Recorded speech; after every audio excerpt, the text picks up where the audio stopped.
History of MMM, how it all began.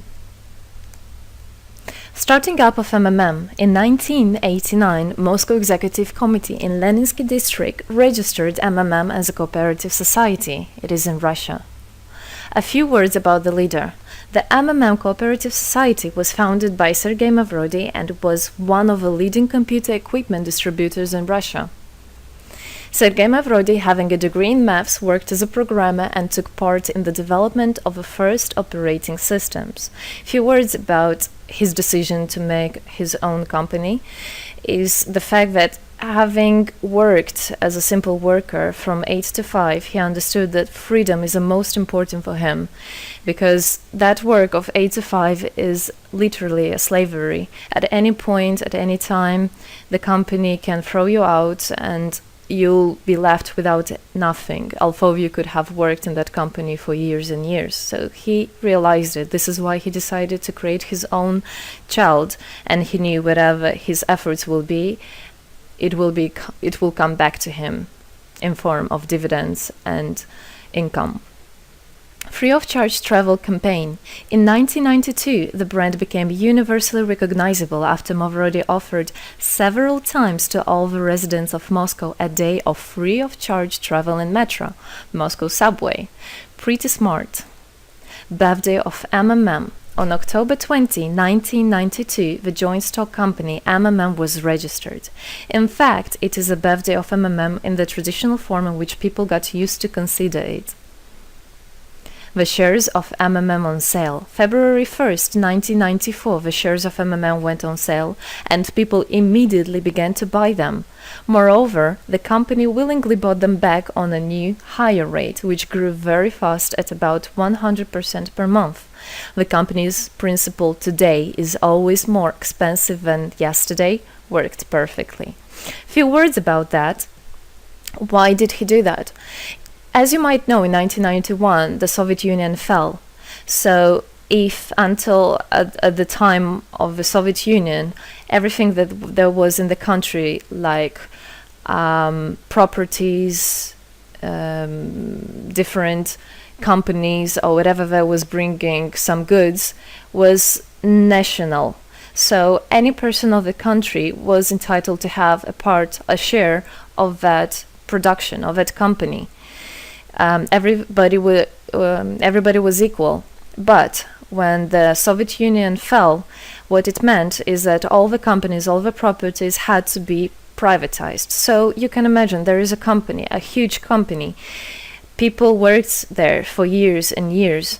And at one moment, there comes a person and says, all that is mine. Yes, this was the case. And obviously that information, that laws about the fact that it was possible to privatize was kept only for a small group of people for obvious reasons. So a simple worker who worked in that company for years and years or all his life didn't know he can actually come and say by law that that is his. So what genius idea Sergei Mavrodi had is to sell these shares to gather the money of the people, and with this money to buy those companies. So basically, if a person has an MMM share, he would have had an exact share from the company that Sergei Mavrodi bought. For example, a company from oil and gas or something else. Obviously, he knew perfectly which companies are worth it and which companies were not. There was quite a battle there. So as you can see, his idea was great, but let's see what happens. Government is trying to hinder MMM's activities. Surprise, surprise! Planned by the Russian government, MMM 94 was intentionally collapsed. It began when tax inspectors accompanied by OMON officers passed through the crowd of depositors and went inside the central office of the company to give a notice about the planned tax inspection. Right. So obviously, the small group of people that I was talking about is the government people, is the people that have connections and so on. And they wanted, obviously, all that money, all those properties to be kept in their hands. This is how the nowadays oligarchs were made. At that moment, they had nothing. In one day, they got loads of money. And now you can know them as very rich people who made their money on the back of a nation. So obviously they did something just to provoke some panic going through the crowd. Obviously, for any financial institution, a panic is really bad. As I remind you, at that time, MMM was selling shares, was a share stock company, let's say. Mavrody's arrest. Sergei Mavrody was arrested on tax evasion charge. Really lame excuse. It wasn't at all like that.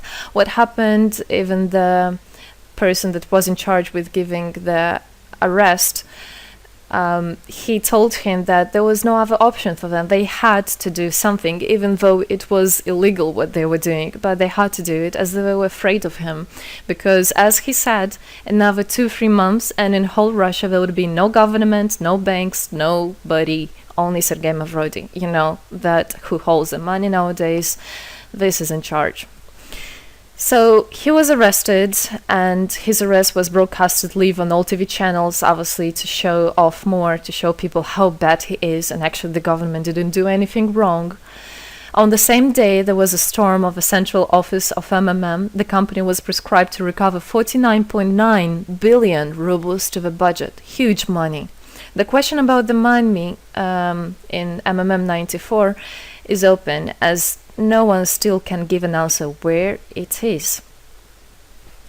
The authorities simply turned a blind eye to it, although hundreds of eyewitnesses are ready to confirm, even under oath in court, that they saw 17 trucks take out cash through the back door. So unfortunately, at that time, there was no internet, no bitcoins, no other internet wallets, and all the money were obviously kept in cash in the MMM offices. And the government took advantage of it. They just came, took it out, and then they said nothing. Moreover, they didn't say where the money went. They even made the way to make people believe that Sergei Mavrody was the one who took all those 17 trucks of money and disappeared. But obviously it wasn't the case. It was a simply lame excuse. Demonstrations against state authorities. August 1994. Thousands of MMM depositors affected by the artificial collapse of the pyramid protested and demanded to set Mavrody free.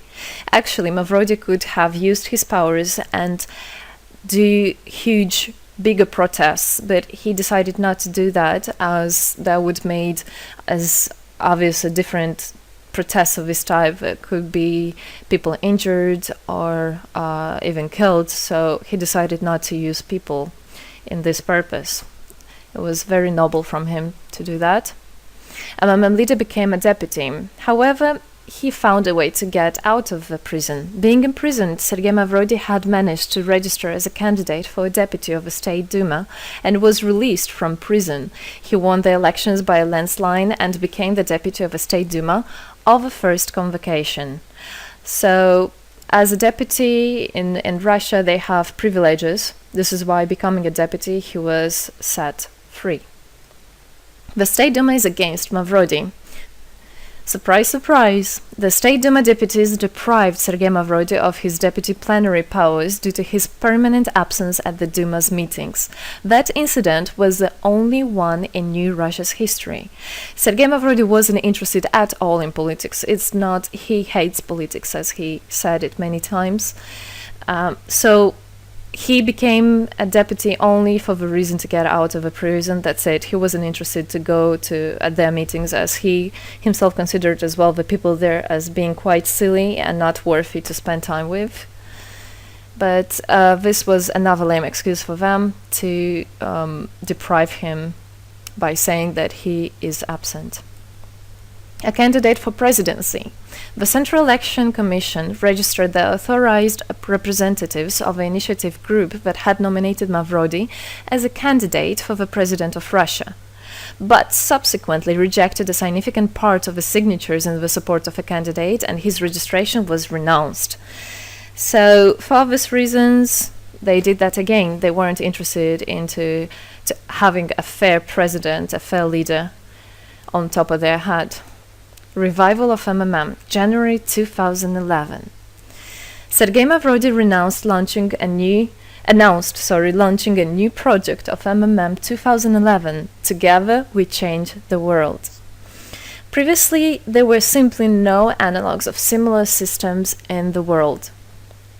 The film about MMM, the launch of a project fell in the same time interval with the release of Russian film about MMM Pyramid, the plot of which is based on the eponymous book in which the history of MMM is disclosed by Sergei Mavrodi. So he wrote a book, and there is a movie which I highly recommend you to watch. You can find it online on YouTube. MMM is building a new, fair financial order. June 2012, the activity of MMM made a lot of banks collapse and a huge outflow of funds from deposit accounts happened. The system numbered more than 35 million members at the time. For obvious reasons, the fight against the system started. It suffered the same fate as MMM 94, eventually collapsed.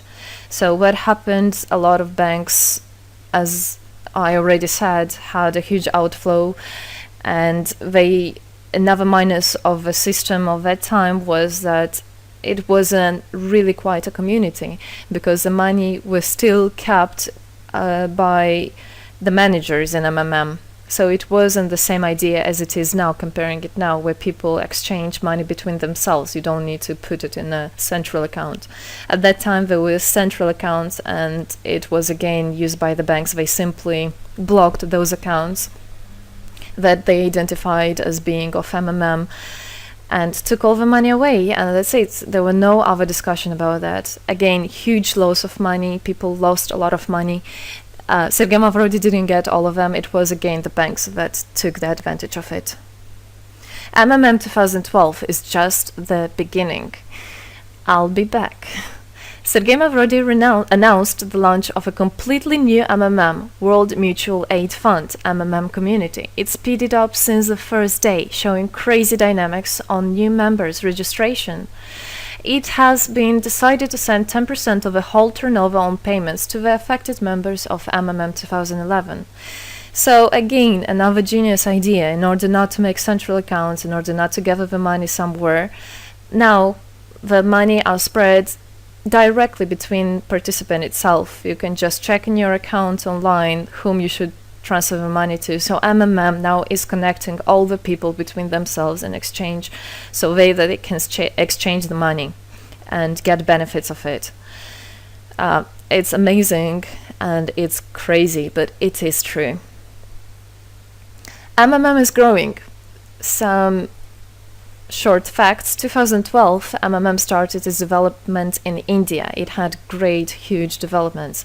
2012-2013, following India, MMM Bangladesh was launched as well.